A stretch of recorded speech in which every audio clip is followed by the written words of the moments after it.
90 Day Fiance, where the communication is exhausting, the trust is hanging on by a thread, and somehow marriage is still on the table.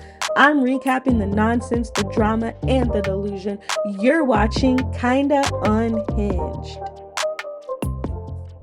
What's up, guys? Welcome back to my channel. I'm back with another 90 Day Fiance video, and we are on season 12, episode 3. So we begin this episode with Mallory and Rosh meeting up with his friends, and they ask him if he's worried about his upcoming move. And he says that the only thing that he's really concerned about is the fact that Mallory is still friends with one of her exes, and he's uncomfortable with that. And Mallory says that this isn't even really an ex. She never dated this guy. They were just friends with benefits, which honestly is probably worse. And she says that she is not willing to end this friendship with him because he was there for her when she was recovering from a traumatic car crash. But Rosh says that when he moves in, there's going to be some changes and he's going to decide if they're still going to be able to be friends or not. And Mallory was like, well, I don't want any man telling me what to do at this point in my life. So then we catch up with Debbie, and she said that she tried to see if she could get Mito's flight changed to a different date, but they said it was going to be $3,800 and she just couldn't afford it. So she texted Mito and told him that she couldn't change the flight, and he just said no comment. So of course,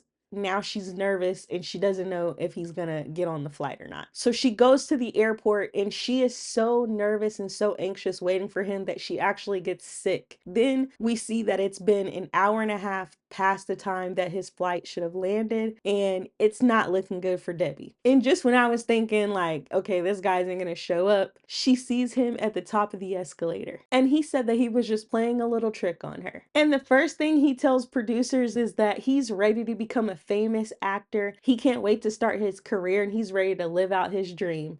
And of course, he's ready to marry Debbie. But just let that sink in that that came second to him being a star.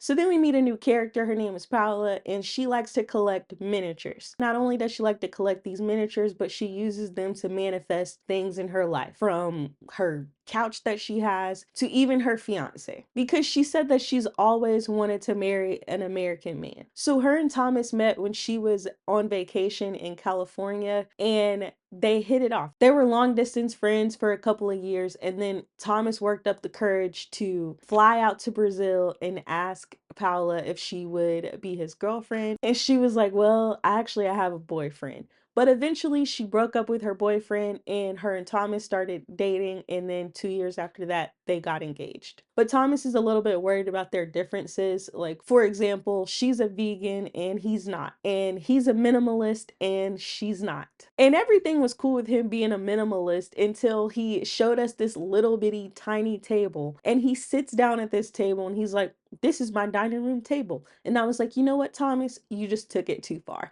because I would have been done. I mean, I know that Paola likes miniature things, but I don't know if I would love a miniature dining room table. Like, that was crazy. It literally looked like one of those tables that like a preschooler would sit at in like color. So then we see a scene with Marissa and her ex, and she's asking him if he's ready for Edward to arrive. And he's like, I mean, is he ready to come? Like, is he just here to get a green card? Is he even gonna fit in with your family? Because I sure didn't. So Marissa says that her parents are very well off and they never really fully accepted her ex. So she's a little bit worried that they're going to feel the same way about Edward. But ultimately, her ex says that him and Edward have to have a conversation when he gets over here, because he doesn't trust everybody with his kids. So that's a non-negotiable. So then we see Rosh and Mallory go visit his family. And because they won't be able to come to their wedding, they wanted to have like a little celebration or a little party with them before they leave for the US. And while they're there, his brothers ask if he's still going to be able to help their parents rebuild their house, because there was an earthquake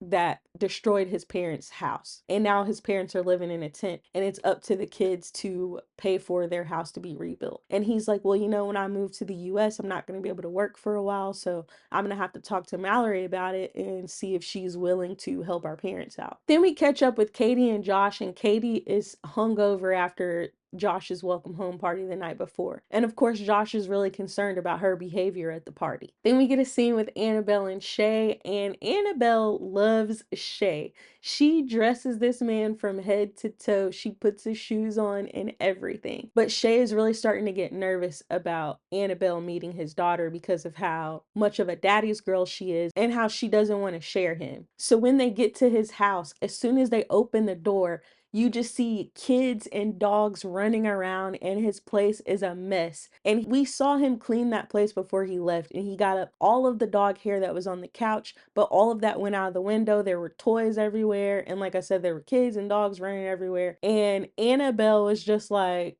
surprised to see how wrecked the place was. And I felt bad for Shay in that moment because his daughter was wrong for that. There's no reason that she should have been at his house when she knows that Annabelle was coming there. It seems like she did that on purpose. So Shay takes Annabelle around and shows her the house, and she's really impressed with the house, with how big it is, and the fact that it has an oven. She's never used an oven before. And then he takes her up to his room, and he has like all of these deer heads on the wall.